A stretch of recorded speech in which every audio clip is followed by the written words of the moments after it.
nuestro tema, en la página 292 vamos ya a comenzar lo que sería la parte positiva de la exposición de Florensky con respecto al conocimiento, y habíamos visto precisamente también las implicaciones que tiene con respecto al salto de la fe o este puente de la fe. Habíamos visto las dificultades, las incertidumbres, el hecho de repente no tener ni siquiera algo a lo cual asirse o agarrarse, y ahora vamos a tratar de indagar, por así decirlo, en el aspecto positivo. Entonces, ahora lo que va a hacer precisamente Florensky es recordarnos que cuando hablamos del acto de la fe, no se comienza por un yo, sino que ante todo comenzamos por un tú. Esa es la clave central del acto de la fe. Y esto es precisamente lo que nos va a desligar, por ejemplo, del protestantismo. Es la apelación o la invocación al tú lo que nos va a dar una característica esencial o una característica particular. No depende entonces de que nosotros realicemos un acto de fe, por así decirlo, por cuenta propia, o según mis capacidades, o según mi propia realidad humana, sino de que lleve a cabo precisamente una invocación particular. Por eso, dice al iniciar el apartado 2.5, analicemos ahora el contenido de este paso divino humano. En primer lugar, el acto de fe consiste en el cambio del sujeto, en la entrega al tú por su propia fuerza y en el establecimiento del tú como sujeto principal. O sea, es lo que habíamos mencionado hace un momento. El tú aparece en el acto de fe, es el sujeto principal del acto de fe.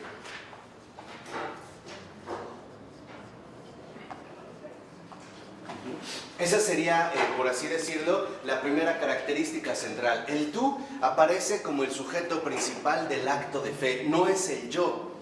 Ya no va a depender de nosotros, sino que va a depender de un tú. Por eso dice a continuación, algo o alguien extinguen en mí la idea de que el yo es el centro de las investigaciones filosóficas. O sea, Florensky nos va a recordar que no es el yo, por ejemplo, al estilo cartesiano o al estilo kantiano o en general al estilo moderno griego, el comienzo de las investigaciones filosóficas. Y dice, la reemplazo por la idea de la verdad misma.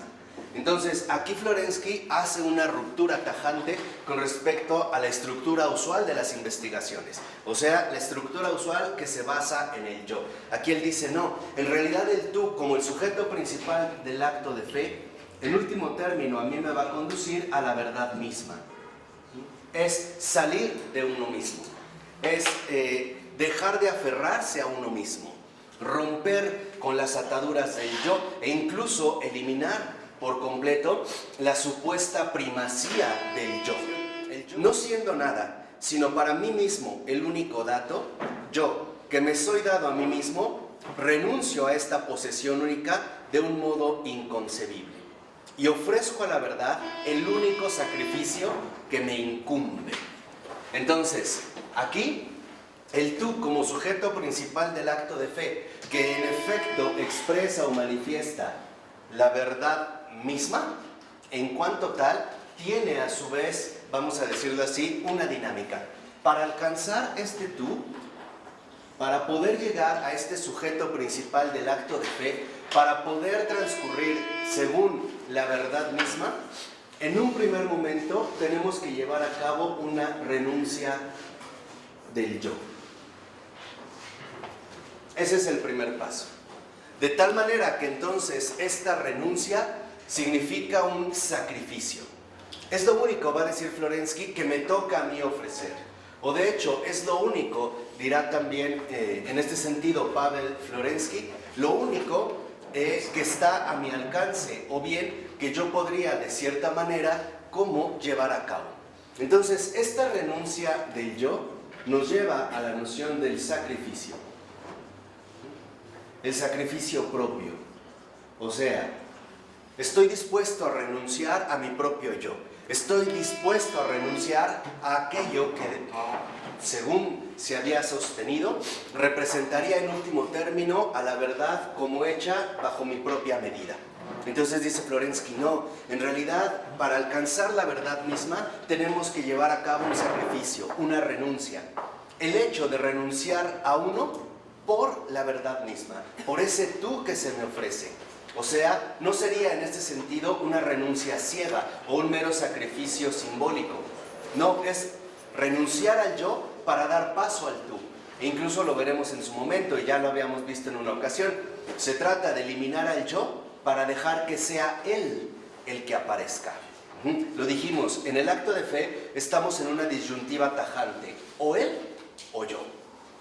No hay una posibilidad intermedia, ¿no? En el acto de fe, en realidad, se trata, en último término, de esta disyuntiva, o él o yo. No pueden caber los dos. Por eso dice a continuación, y aún este sacrificio lo llevo a cabo no por mí mismo, sino en virtud de la verdad misma. O sea, este sacrificio, esta renuncia del yo, no es por mérito propio, es por la verdad misma, es, por así decirlo, la verdad misma la que me motiva o la que me sostiene para llevar a cabo este sacrificio. Entonces, no es, si lo ven aquí, creo que es muy radical lo que está proponiendo Florensky, porque en efecto es anular la primacía subjetiva que se le había dado básicamente a la filosofía, comenzar por el yo. Piense nada más, por ejemplo, el extremo de esta postura en un Descartes. Yo pienso. El cogito como un yo cerrado, como una cosa pensante. Y dice Florensky, no, este sacrificio propio se da por la verdad. Y este por es muy importante. No es por cuenta propia o porque seamos capaces de llevar a cabo un acto de este tipo. Es en realidad porque hay algo, aquí estamos todavía en esta definición provisional, es por algo o por alguien por el que voy a realizar este sacrificio. Es por algo más grande que yo mismo. O sea, elimino al yo para dar cabida en este primer paso al tú, al otro. Se diría también ya en términos de filosofía contemporánea. Ahorita veremos por qué lo vamos a mencionar, haremos algunas referencias a otros pensadores contemporáneos. Por eso dice a continuación, mientras que anteriormente la aceidad del pecado se ponía en el lugar de Dios, o sea, en el yo, en el estar aferrado a uno mismo, ahora con la ayuda a Dios, pongo a Dios en mi lugar. Dios que todavía me es desconocido, pero al cual tiendo y al cual amo. Entonces, no es una sustitución. En realidad, aquí, cuando se lleva a cabo la renuncia del yo como sacrificio propio por la verdad, lo que hago es, pongo a Dios en mi lugar.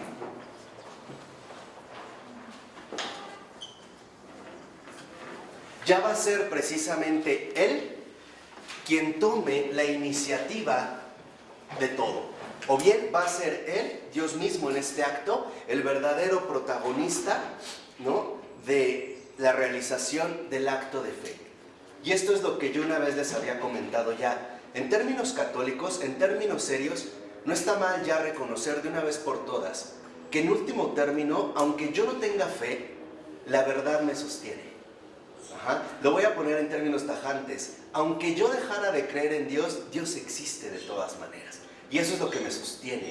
Aunque yo me sintiera incómodo por muchas situaciones, Dios es el que me sostiene. No depende Dios de mi fe. Aguas con esto, no depende de mi fe. Es mi fe la que depende de Él. Por eso la fe no es creencia subjetiva. En este atolondramiento que tuvimos a partir de la influencia psicológica del siglo XX, de todas las escuelas psicológicas que venían de Viena, ¿no? Comenzando por Freud, después por Jung y llegando incluso a Viktor Frankl, que ahí sí representa con Viktor Frankl un avance considerable al precisamente también quitar al yo del centro y poner a esa otra conciencia que me habla, ¿no? Diría Viktor Frankl, esa presencia ignorada de Dios. Entonces, esto es muy importante. ¿Por qué? Porque entonces, a diferencia, por ejemplo, de la postura protestante, nosotros no tenemos que aferrarnos ni siquiera a nuestra propia fe. Ni siquiera eso. Me aferro a Él. A Él es al que me aferro. Aunque yo en algún momento sienta o cree estar convencido que no tengo fe, eso de hecho no hace mermar de ninguna manera incluso mi apego a Él, mi creencia a Él. Por eso es que lo dijimos hace un momento. En la esencia fundamental del acto de fe hay una disyuntiva. O Él o yo. Si me quedo en el yo y de repente mi acto de fe se tambalea, entonces lo más probable es que incluso lo pierda de vista a Él. Y esto es algo muy común en la vida de fe. Si únicamente nos quedáramos encerrados en el yo, dependiendo de mi situación, dependería mi relación con Él. Y esto es algo equivocado. En términos de fe y en última situación, esto no depende de esta colocación, depende de Él. Depende de poner a Dios en mi lugar. Y de hecho, en esto consiste el cumplimiento de la fe. ¿Por qué? Porque la fe es la fidelidad a lo que Dios quiere, aunque yo no quiera. No importa, lo hace Él. El que va a decidir es Él. Aunque yo tuviera una resistencia interior, en último término, si Dios está en mi lugar, es Él el que lo va a llevar a cabo. De tal manera que entonces encontramos algo extraordinario. Nosotros tenemos fe porque su presencia nos sostiene, porque Él nos ayuda a tener este acto de fe. No es algo aislado, no depende, vuelvo a insistir, de nuestras propias fuerzas. Y esto es algo que quizá particularmente los católicos, debido a la influencia protestante, hemos olvidado. No dependo de mi propia situación para tener fe, no es esto. Dependo de llevar a cabo el acto de fe, comenzando por la renuncia del yo, asumiendo el sacrificio propio por la verdad, y de tal manera llegando a que ponga a Dios en mi lugar. Ese es el acto de fe. Entonces, si ustedes lo ven, el acto de fe no es precisamente una simple creencia, como una especie de certidumbre psicológica. Eso no es la fe. El verdadero acto de fe no es más que la asunción plena, el asumir que Dios ha ocupado mi lugar. Esto es lo que va a hacer, en pocas palabras, que nuestra humana fe no se tambalee, o que nuestra situación humana no se vea alterada. Entonces, pero si la base de mi fe es la rigidez, por ejemplo, la rigidez de los judíos en el cumplir la ley, ¿no? O si la base de mi fe es el conocimiento, como estilo platónico, gnosis. O si la base de mi fe es otra cosa, ¿no? Entonces, ¿cómo voy a salir de mi yo? Si no tengo la base, si la base de mi fe no es el amor, ¿cómo logro a salir del yo en la rigidez o en el conocimiento? Es que el problema... ¿Cómo ellos lo justifican, vamos a decir? ¿Cómo justifican una rigidez sin amor? Claro, es que de hecho ni siquiera la justifican, porque no dan ni siquiera el primer paso. De tal manera que para ellos, por eso, por ejemplo, los fariseos se van a volver tan drásticos en el cumplimiento de la ley. Porque para ellos, mientras yo cumpla la ley, estoy haciendo lo que me toca. Pero esto es, en último término, dejar de lado ¿a quién? A Dios. O sea, ni siquiera lo justificarían, porque ni siquiera asumirían en un primer momento una auténtica renuncia del yo. ¿Y sigue la misma mentalidad hasta el día de hoy? Sí, claro. No ha cambiado nada. No ha cambiado. De hecho, veremos cómo en estos pasos de poner al lugar en mi Dios, lo dice a continuación, expulso el miedo a lo que me va a suceder. Entonces, fíjense, cuando ya ponga a Dios en mi lugar, en quinto lugar viene la expulsión del miedo. Que era, lo habíamos visto en la clase anterior, uno de los factores centrales que atraviesa la realización de este acto de fe. Viene miedo, porque no sé lo que el Señor me va a pedir, no sé en realidad tampoco cómo lo va a querer, o qué es lo que me va a solicitar. Este acto de fe, en realidad esta exigencia de la fe es bastante incómoda. Por ejemplo, a veces intuimos que el Señor me va a pedir algo, pero no sé qué. Yo te diría que más incómoda nos da miedo. A mí me da pavor. Bueno, esa es la incomodidad del miedo. O sea, expulsión del miedo es la expulsión de la incomodidad, de la incertidumbre, de la desconfianza, ¿no? Charles Peguy, también este gran poeta, decía: Dios mío, cada vez que digo hágase tu voluntad, me aterro, porque aún no nos hemos aferrado plenamente a Él. O sea, aún me da terror porque sigo sacando mis propias consecuencias, mis propias expectativas, y quiero ordenar la situación según mi perspectiva. Y eso es lo que nos hace temblar. Por eso es lo que les decía, se da una disyuntiva, o yo o Él. Aparte, y dicho sea de paso, en cualquier situación que ocurra en nuestra vida, una enfermedad, una calamidad, una dificultad, lo que de fondo debemos escuchar es la voz del Señor que nos dice: no temas, soy yo. Sea lo que sea. un cáncer, una pérdida, un accidente, un robo, un hijo nos dice, no temas, soy yo. Pero no estamos atentos literalmente a esta situación de acoger la verdad misma. Pero ¿cómo se expulsa el miedo? Aquí, en este contexto, ¿cómo se expulsa el miedo en este contexto? Cuando yo lo recibo a Él. O sea, Él es mi seguridad. A ver, es como un niño, que a lo mejor un niño de repente se sintiera muy atemorizado, pero cuando abraza a su padre, el miedo se expulsa, porque ya está su presencia.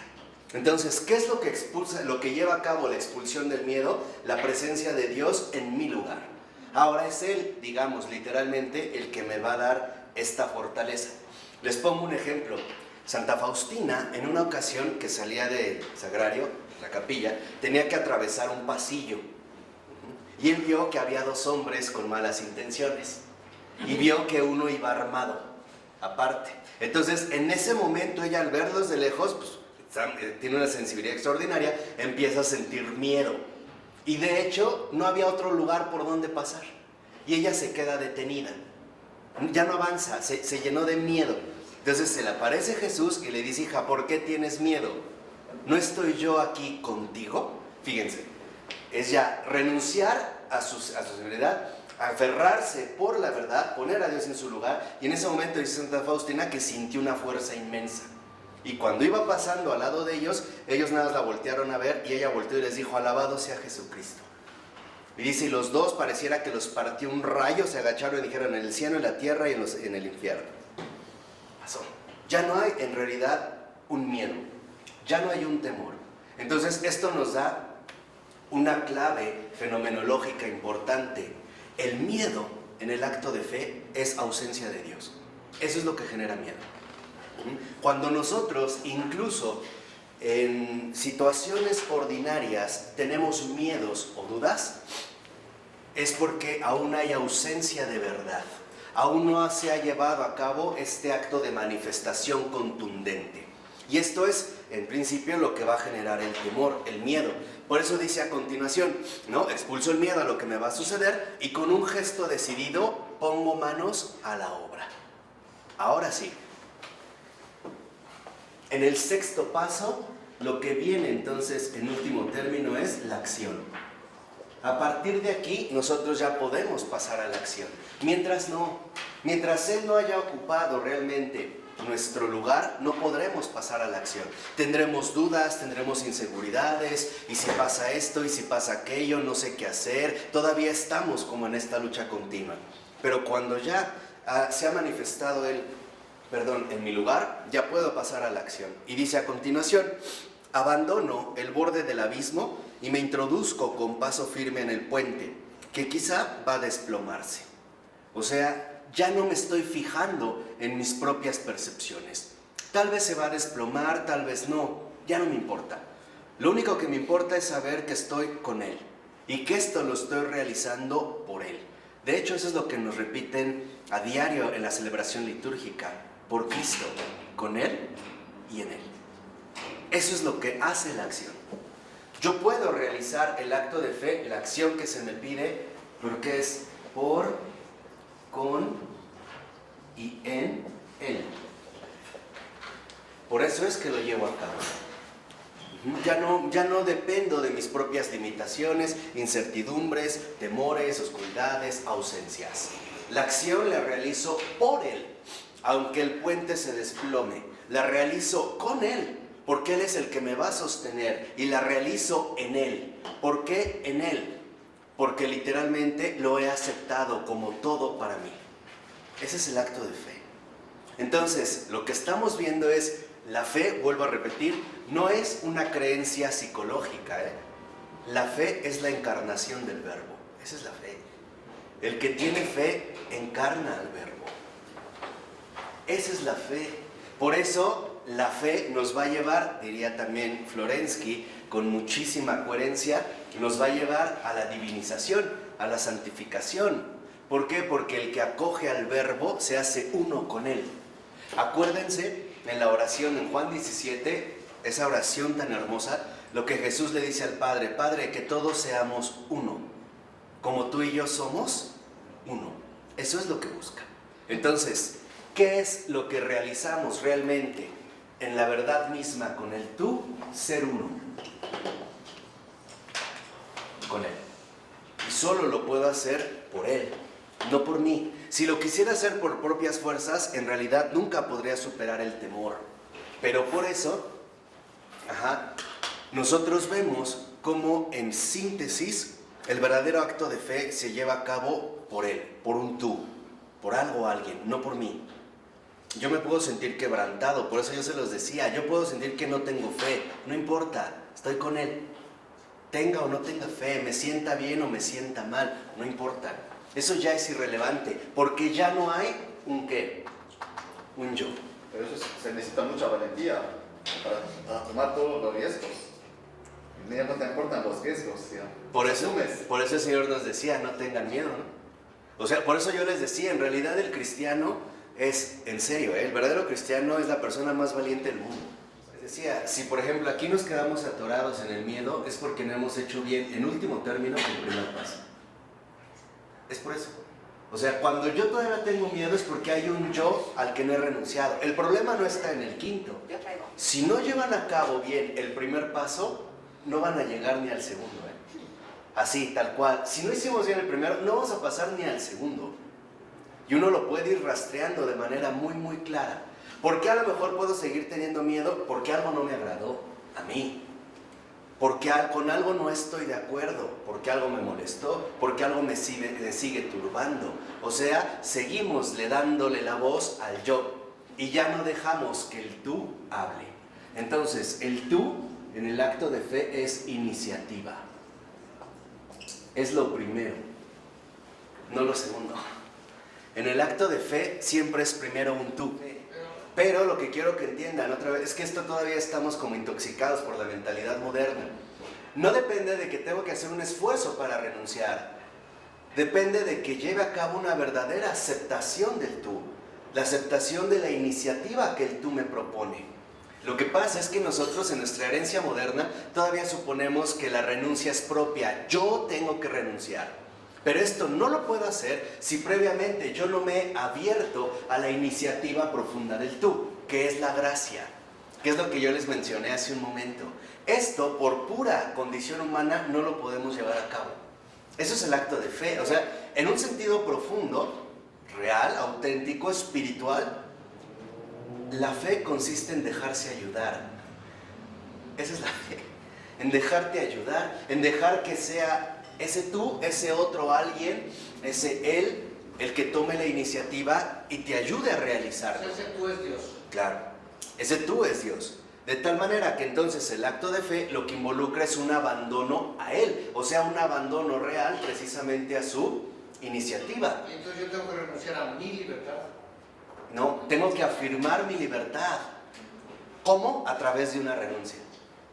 No es negar mi libertad, no es enceguecerme, es justo lo contrario, es darle sí a mi total libertad, que incluso la dimensiono hasta la renuncia de mí mismo. Ese es el sacrificio de la libertad. No la hago a un lado, la llevo hasta el extremo, a su radicalidad. De hecho, la llevo a su hondura espiritual. Es otro esquema. Lo que pasa es que les decía, el esquema cristiano no tiene comparación con ningún otro esquema, en serio. Nada que ver. Reconociendo que la verdad misma es primero. ¿Qué es lo que pasa? Es que tenemos una herencia moderna bastante nefasta. Nos hemos quedado hundidos en el yo, como encerrados en una burbuja blindada. Y entonces como que manoteamos desesperadamente para salir. No es eso. Lo vimos con Pedro. Cuando Pedro ve a Jesús en el agua, le dice, ven. Y va. Ni siquiera Pedro al principio nota que está en el agua, porque toda su atención en quién está, en Él. Él es primero. ¿Quién tomó la iniciativa? ¿Quién lo llamó? Él, hay un tú, ahí está Él lo llama. No es Pedro el que quiere caminar por cuenta propia. Y esto es también lo que a veces precisamente hoy en día hemos perdido de vista. La verdad es primero. Hay algo, hay alguien más grande que yo. Por eso la madre de todas las virtudes es la humildad. Esa es la madre de todas. Es la nodriza de todas las virtudes.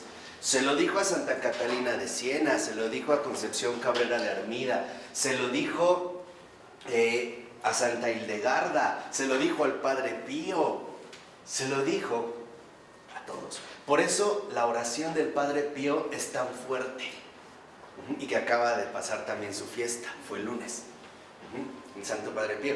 Él decía, ora, ten fe y no te preocupes. Esa es su espiritualidad. Ora, ten fe y no te preocupes. Ora, la verdad es primero. El tú te escucha, ten fe, confía en él y por lo tanto no te preocupes. O sea, en pocas palabras, no tengan miedo. Por eso es tan importante el yo de Jesús, el estar aferrados a él. Ahora fíjense lo que dice más o menos a la mitad del siguiente párrafo. Dice el texto, algo o alguien ha venido a reforzar al yo, pero en un nuevo sentido. De verdad, el cristianismo es extraordinario, ¿eh? No tiene, nada se le compara, en serio, nada, pero nada, o sea, ni siquiera mínimamente, ¿eh? De verdad, o sea, la verdad enamora. No es, pero es impresionante lo que uno puede obtener, o sea, ni siquiera de lejos, no hay ni una posible comparación. No sé, de verdad, nada, son cosas totalmente distintas. Aquí viene a reforzar, es un poco lo que nos, creo que la inquietud de Rafa de hace un momento. Aquí, Rafa, la verdad nos viene a dar fuerza para renunciar a nosotros mismos. O sea, la fe, que es la recepción de Él, me va a ayudar a lograr lo que por mis propias fuerzas no podría. Acuérdate la oración que te gusta de Felipe Neri. Dios mío, ayúdame porque si no te traiciono. Es eso, es esto, o sea, el decir, no yo, lo vimos aquí también con Florensky, ¿no? Sino tú. Por eso estamos saliendo del subjetivismo. Por eso fíjense, a continuación, el yo que exigía una prueba comienza a percibir confusamente esta prueba. Comienza a sentir que habrá prueba. Como después de una enfermedad, es una especie de convalecencia. Y en efecto, tenemos ya que ser mucho más finos en la vida espiritual. Pero esa prueba produce miedo. Claro, pero acuérdense, nos va a producir miedo cuando nosotros perdemos de vista a la verdad, a lo primero, que es el tú, es él, es esa iniciativa. Ahí sí da miedo. Es como un niño pequeño. Yo puedo subir a un niño en una barda inmensa y si le digo aviéntate, se avienta. Pero ¿en quién tiene fija su mirada? En ti, ¿no? En el que lo recibe. Pero si de repente no te ve y ve hacia abajo, lo primero que le va a entrar es ¿qué? Es miedo. Eso es lo que nos pasa a nosotros. Siempre que lo perdemos de vista, lo primero que nos ahoga es el temor. ¿Por qué? Porque ya no estamos sostenidos por el sujeto principal del acto de fe. Por eso fíjense ahora cómo en lo que menciona a continuación Kant es Florensky, es precisamente la antítesis de Kant. Es lo más opuesto que podríamos imaginar a Kant, que ya explicamos en su momento. Dice, la invocación de la verdad objetiva. Ese es el acto de fe. Todo esto, toda esta renuncia que hemos visto, en último término me lleva a mí a la invocación de la verdad objetiva, no subjetiva. Mientras que Kant comienza con el tú, con el yo, Florensky comienza con el tú. Mientras que Kant se queda resguardado, encerrado, enceguecido por lo subjetivo, Florensky ahora se libra de lo subjetivo para invocar la ayuda de lo objetivo. Entonces dice, la invocación de la verdad objetiva, en la declaración de que tú eres, contiene en su interior la participación interna en el conocimiento objetivo de la misma verdad. Cuando yo realizo una invocación de la verdad objetiva, es porque también yo ya estoy formando parte de una participación. ¿Por qué? La razón es muy simple. Porque en último término, nosotros solo invocamos lo existente. Sí, la verdad objetiva es la realidad. No hay otro criterio. Por eso les decía, la verdad es objetiva. La verdad nunca es subjetiva, ¿eh? Y lo veremos adelantito, jamás es subjetiva. Como tal, no lo es. Por eso es muy importante el acto de comunicación, que también nosotros mencionamos en su momento. pero llevo a cabo una participación. Un ejemplo, a lo mejor alguien puede ser muy afecto a las energías cósmicas de las pirámides de Teotihuacán, ¿no? Lo habíamos dicho, o a las piedras magnéticas de no sé qué cosa. Pero si de repente en un asalto mataron al compañero con el que va y la apuntan, dicen, ahora eres tú, nadie invocaría a las sagradas pirámides de Teotihuacán. Nadie diría, hay sagrados cuarzos de magnetismo o mi profesor de Feng Shui. Nadie haría ese ridículo. ¿Por qué? Porque en realidad para nosotros no tienen una realidad efectiva. Son pasatiempos de niños. Hay gente que dice, ay Diosito, ayúdame, mira, no creo en ti, pero si tú me sacas de esta, yo te prometo que... O sea, buscamos una participación. Cuando tú invocas, como tal, es porque estás ya reconociendo su realidad. De tal manera que la pura invocación a ti te conduce ya de entrada a una participación real. Por eso fíjense, ahora entendemos por qué dice Florensky, la invocación es ya como trascendimiento supremo de lo humano, conocimiento real de la verdad. Solo la invocación puede acceder a la síntesis espiritual que el entendimiento no podía producir. O sea, la invocación de la verdad objetiva en esta participación real es un éxtasis. Lo voy a poner en griego. ¿Qué es éxtasis? Salir de uno mismo. Por ejemplo, hay un caso muy extraordinario, hijo de San Francisco, para mencionar, hay un franciscano en su fiesta, San José de Cupertino. San José de Cupertino es extraordinario, o sea, era un muchacho que de repente lo creían un tonto, un tarado. ¿Por qué? Porque decían, pásame los platos, y se le caían, ¿no? Y esto, y se le caía, y luego todo, y no entendía, y estaba. ¿Y por qué? Porque nunca se dieron cuenta hasta después de que él no estaba centrado en su yo, estaba plenamente entregado en la divinidad. A veces lo tenían porque volaba, lo tenían que ir a bajar con escalera de un árbol. A veces lo tenían que encerrar en una celda porque empezaba la celebración y él empezaba a volar, pero ni cuenta se daba. O sea, él ya no está enfocado en el yo, ya no tiene ojos para sí mismo. Eso es lo que hace la invocación. Cuando uno realmente lleva a cabo la invocación, Dios mío, estoy asumiendo un éxtasis. Es lo que les decía, ya no pienso en mis criterios, ya no llamo a las pirámides de Teotihuacán, ya no llamo al Feng Shui, a las energías, a Walter Mercado y todas estas tonterías, ya no. Se anula el yo, lo único que me queda es salir de mí para invocarlo a él. Ese es el salir de uno mismo. Esa es la clave profunda de la invocación. Por eso es que en efecto nos conduce en último término a una participación real. Ya no depende de mí, depende completamente de lo invocado.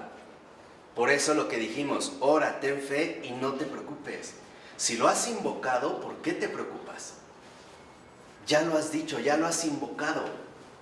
Lo único que tienes que hacer es esperar la respuesta. ¿De acuerdo? Esta sería como la esencia de la invocación. Por eso, si nos vamos a la página 294, en el punto 3, veremos, ahora fíjense, en este salir de sí mismo, en el apartado 3 dice, por el esfuerzo de salida de sí de la oración, el filósofo encuentra en el amor el inicio de la intuición que buscaba. Entonces, ¿qué es el éxtasis, el salir de uno mismo? Pues estar en oración. Cuando nosotros realmente oramos, yo creo que les ha pasado, si llevan una verdadera vida cristiana, que puedes orar 1 hora y se te hizo 1 minuto. O sea, no tienes, incluso a veces ya hasta pierdes como la noción de la postura en la que estás. Ya no te estás ni moviendo, si estás hincado o sentado, preocupado, ya no, estás plenamente en un verdadero éxtasis. Lo que pasa es que nosotros, a partir de esta escultura italiana de Santa Teresa, me está recibiendo el dardo, la vemos como en un orgasmo. En serio, muchos por eso han interpretado que es como un orgasmo. Esta es una interpretación equivocada del éxtasis. Hoy asumimos éxtasis con una especie de euforia emotiva, como una emoción desbordada, ¿no? Tuve un éxtasis, incluso hasta la droga, por eso se llama éxtasis. ¿no? Porque superaltera nuestros niveles emocionales receptivos. No, el éxtasis en realidad es salir de uno mismo, y esa es la oración. Cuando realmente estás en oración es porque estás en la presencia de Él, y el que te importa de fondo es Él. Por eso, desde detalles mínimos, por ejemplo, como Tomás Moro o Romano Guardini, en términos más contemporáneos, va a escribir Romano Guardini un libro extraordinario que se llama Introducción a la vida de oración. Romano Guardini dice, si vas a entrar en oración, por lo menos lávate las manos. Fíjense, o sea, puede parecer un detalle mínimo, pero porque en realidad ahí el centro es estar ante Él, es estar con Él. No es una mera cuestión mental interna subjetiva, es un éxtasis en el sentido más literal, en el sentido, vamos a decirlo así, más auténtico. Ese salir de uno mismo. Por eso, cuando supuestamente estás en oración, pero estás pensando en otra cosa, en otra inquietud, no estás en oración. Estás monologando, pero ahí no hay un tú. Eso es lo que les quería decir. La verdadera oración es éxtasis porque es una oración que se basa en el tú. Ahí hay un tú, ahí hay alguien. Estoy platicando con alguien. Mi prioridad es ese alguien. No soy yo, es Él. Por eso, la verdadera oración no comienza precisamente hablando, comienza escuchando. Si no, no hay diálogo. Por eso una verdadera oración diaria es sobre la Escritura. Un versículo, una frase, lo que el Señor me diga, y voy respondiendo. Me dejo enseñar, Él es el maestro. Si yo nada más llego a decirle, pues en realidad es como una petición, pero no es una oración. O sea, la verdadera oración es salir de ti. Es estar plenamente en presencia de Él. Por eso fíjense, dice ahí mismo a continuación, que, bueno, este filósofo, descubriendo que si Dios existe, ha de ser necesariamente el amor absoluto, en cuanto que el amor es la esencia misma y no un atributo de Dios relativo a la creación. Cuando nosotros realmente ingresamos en la oración, en este tú, en esta participación real que es la oración, entonces nosotros estamos en el amor. Por eso escuchen bien lo que les voy a decir. Cuando nosotros realmente tenemos una vida de oración, no entramos y salimos igual. Ya no, algo cambió. Mínimo.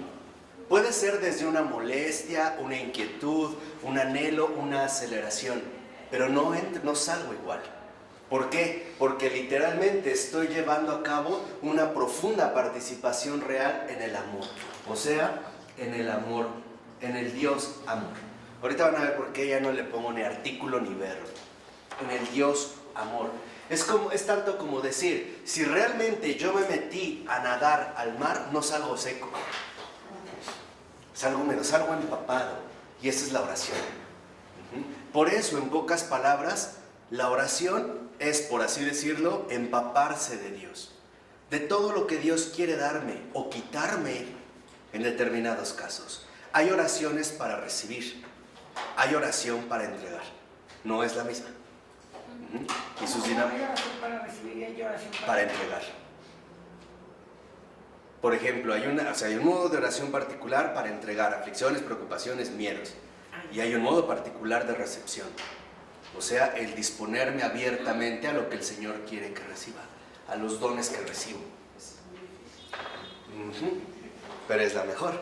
Por eso dice a continuación, fíjense en la cita: he encontrado en el amor el estadio inicial de una intuición deseada desde hace mucho tiempo. Si Dios existe, esto era para mí cada vez más indudable, es necesariamente el amor absoluto. Pero el amor no es un atributo de Dios. Dios no sería el amor absoluto si no fuera más que un amor hacia otro, a saber, lo contingente, lo perecedero, el mundo. El amor de Dios dependería entonces del ser contingente y sería por tanto contingente también Él. Aquí Florensky sigue de hecho una de las convicciones, por ejemplo, que se daban en la antigua Grecia, particularmente con Platón y Aristóteles. Para Platón y Aristóteles en general, el amor te lleva a anular la necesidad de amar a alguien más. ¿Por qué? Porque ellas van a decir, si tú amas a alguien es porque ese amor no es perfecto. Todavía necesita ¿de qué?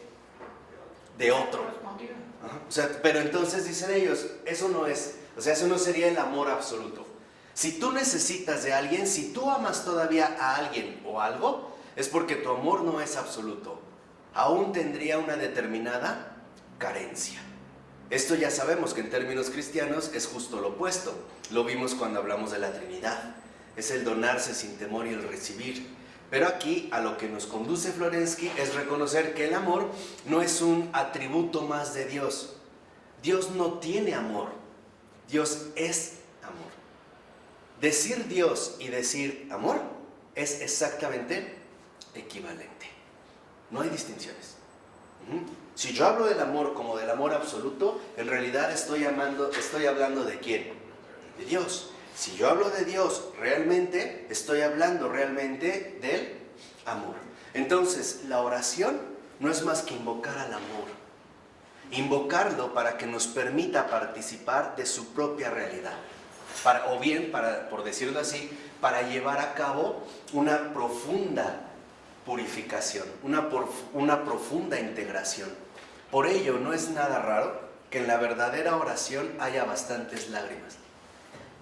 Y a veces pueden ser de gozo, de dolor, pero es la obra del amor. Es así como se realiza precisamente la obra del amor. ¿Querías mencionarlo? Por eso dice a continuación, fíjense, dice, Dios es un ser absoluto porque es acto substancial de amor, acto substancia. Dios, o la verdad, no tiene solamente el amor, sino que ante todo, y cita la primera carta de Juan, Dios es amor. Dicho de otro modo, el amor es la esencia de Dios, su naturaleza, y no tan solo una relación providencial que le sería propia. Por tanto, Dios es amor, más exactamente amor, y no solamente aquel que ama, aunque fuese de modo perfecto. Fíjense aquí ya lo que alcanza Florensky. Dios no ama, es amor, amor puro. No es una cualidad. Dios no es el que ama. Dice, así fuera una cuestión perfecta. ¿Por qué? Porque en efecto, Dios en ningún momento deja de ser amor, ¿no? Dios ama, así como tal, como amor. No es algo que hace, es algo que es. Es, en este sentido, su esencia más íntima, ¿no? Dios no ama a ratos. Es un amor absoluto, un amor total, un amor infinito. Por eso cuando leemos a Cristo, Cristo es amor, es misericordioso. Nos enamoramos de Él, Claro. porque Él es Dios. Claro. Así, o sea, es el amor total. Relacionado entre Cristo que conocemos y Dios del cielo. Claro, por eso es que entonces podemos ahora darnos cuenta que lo que hacemos en el éxtasis es entrar en esta relación profunda de amor. Y esa es la invocación. De hecho, el participar en la oración es participar realmente en el amor divino. Es empezar a ser transfigurado por este amor divino. Por eso fíjense lo que dice en la 295. Dice, pero esta copermanencia mutua de Dios y del hombre no es de nuevo más que la posición de una fe libre y no el hecho de una experiencia coercitiva. O sea, aquí es un poco lo que mencionaban hace un momento. Esta oración este éxtasis, esta invocación de la verdad, únicamente se lleva a cabo con una auténtica libertad. Ojo, no podemos obligarnos a orar. No podemos obligarnos a orar. Lo que podemos es presentarnos al Señor en plena libertad. Vamos, incluso radicalizando más los términos. Lo único que puedo hacer en el acto de fe es presentarme libremente ante Dios para que Él haga lo que quiera.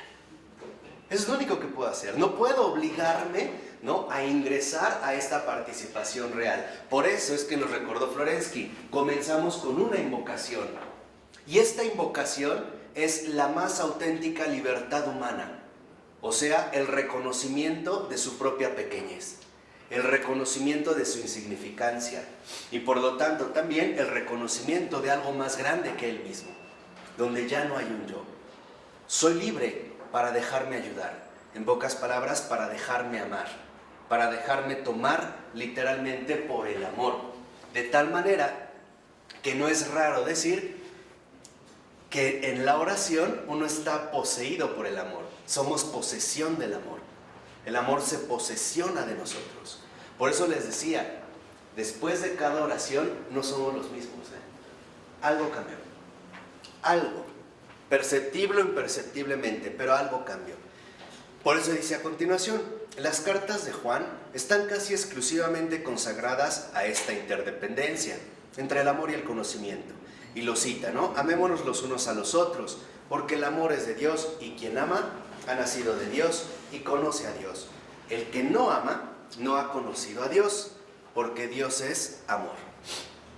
Dice Florensky, el que ama ha nacido de Dios. No se trata de un cambio, de un mejoramiento, ni de un perfeccionamiento. Se trata de una salida a partir de Dios, de una comunión con el Santo. Entonces, cuando nosotros realmente alcanzamos esta libertad, la oración, en último término, a lo que nos lleva es una verdadera comunión. Y vayan atando los cabos que ahorita les di. Se los dije, en el acto de fe hay una disyuntiva insuperable, o él o yo. Si renuncio a mi propio yo, entonces en la oración no me queda más que una comunión absoluta con él, una comunión total con él. ¿Qué tanto voy a comulgar con él? Depende de qué tanto he renunciado a mi yo. Pongamos el ejemplo de una copa con agua y vino. ¿Qué tanto vino? Pues depende de qué tanto has derramado el agua para dejarla llenar de vino. Si tú le pones a esta copa con agua una gota de vino, pregunta, ¿sabrá vino? No, tienes que dejar que el vino caiga hasta que se salga toda ¿qué? El agua y quede puro vino. Eso es lo que pasa en la oración. En la oración la gracia se derrama. ¿Qué tanto la vamos a dejar posesionarse de nosotros? Depende de esta libertad. Depende al menos de esta disposición a la renuncia. Pero a lo que nos conduce entonces es precisamente a la comunión. Por eso dice a continuación, aquel que ama es regenerado, renace a una vida nueva. Entonces vean todo lo que brinda el acto de fe. No solo es decir, creo ingenuamente o torpemente, no. Es que esta comunión, en último término, a nosotros también nos aporta una nueva vida. Una vida nueva. Por eso les decía, no somos los mismos. Algo ha cambiado. Algo ahí se modificó. Dice a continuación, se convierte en hijo de Dios. Y esto es obvio.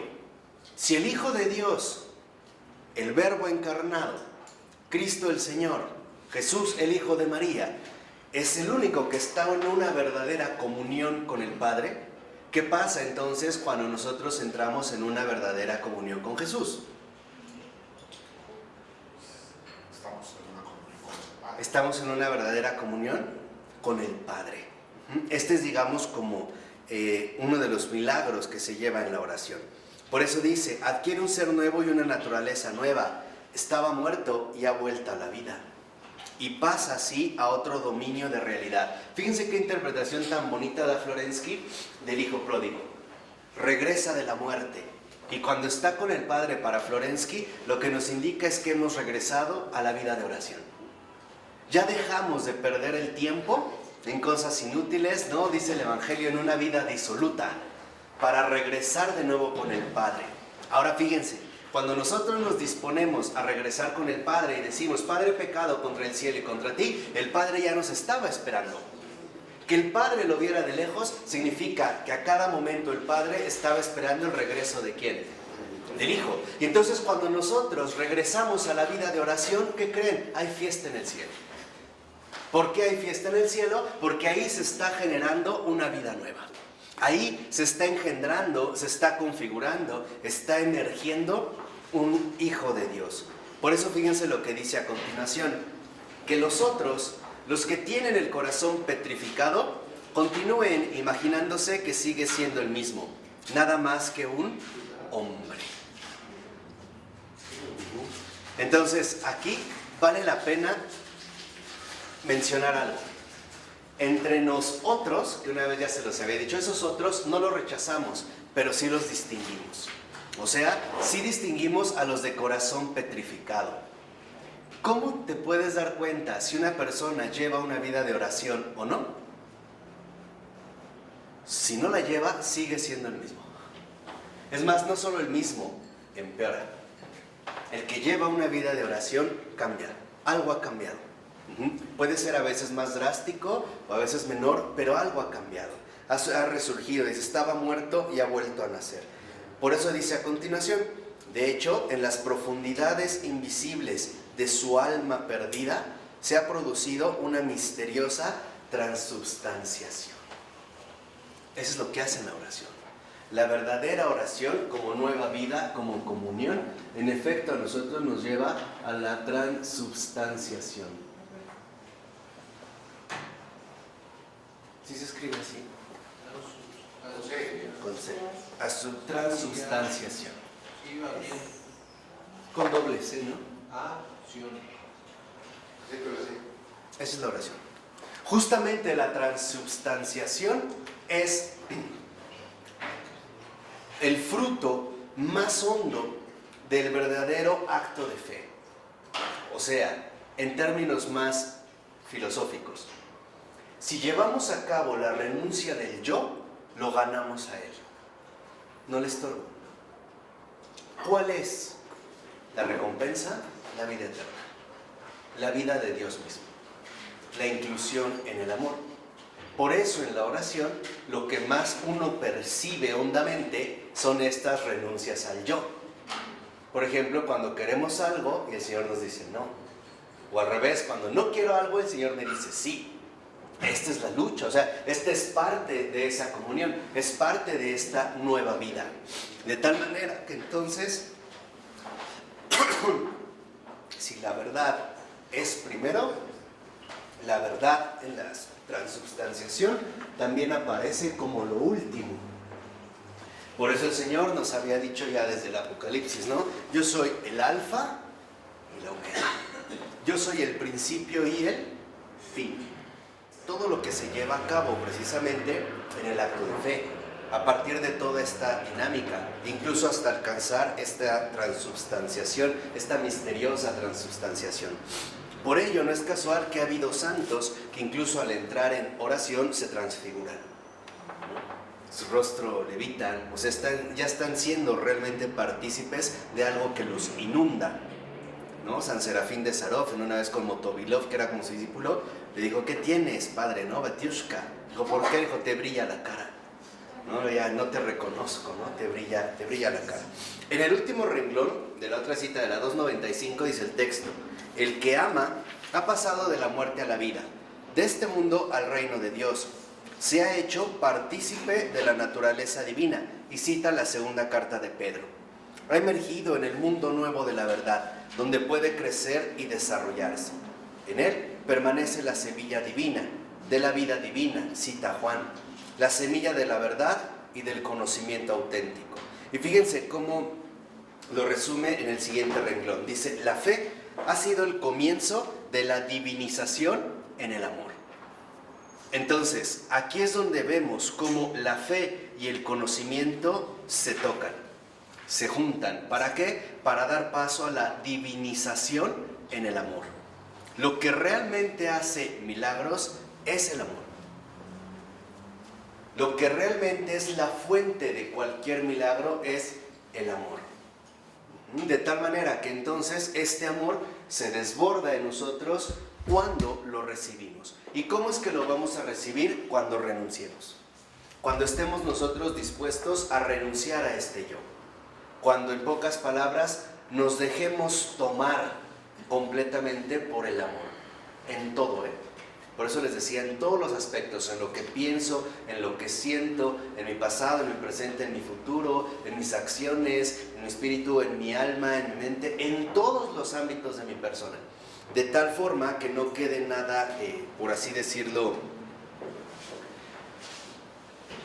apartado de la presencia de la verdad. La verdad es lo primero.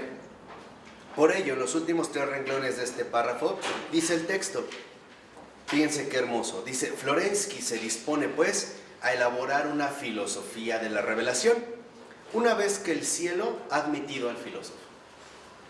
Entonces, en este sentido podríamos decir también, ¿qué es la oración? Nuestra admisión al cielo. Cuando nosotros llevamos a cabo oración, esta oración no es más que nuestra personal admisión al cielo. Cuando estamos en oración, Dios nos recibe en sí mismo. Dios nos toma en cuenta en sí mismo. Esta sería, digamos, la recepción, dice Florensky, del filósofo en el cielo. Entonces podríamos decir desde aquí, ¿qué le faltó a Kant? El amor. Oración. ¿Qué le faltó a Descartes? Oración. Por eso se deja engañar por el genio maligno. Por eso empiezan a decir muchísimas cosas extrañas, se pierden, porque entonces ya no van con la verdad misma, ya van con sus hipótesis, ya se extravían con sus propias cercanías. O sea, en síntesis, si no tenemos vida de oración, estamos perdidos. No hay otra, literalmente no hay otra vía para poder mantenerse en la fe, para poder realmente comulgar en la verdad. No hay otra para poder participar del amor más que la vida de oración. Por eso en la oración el Señor nos va como educando. La oración también es una pedagogía.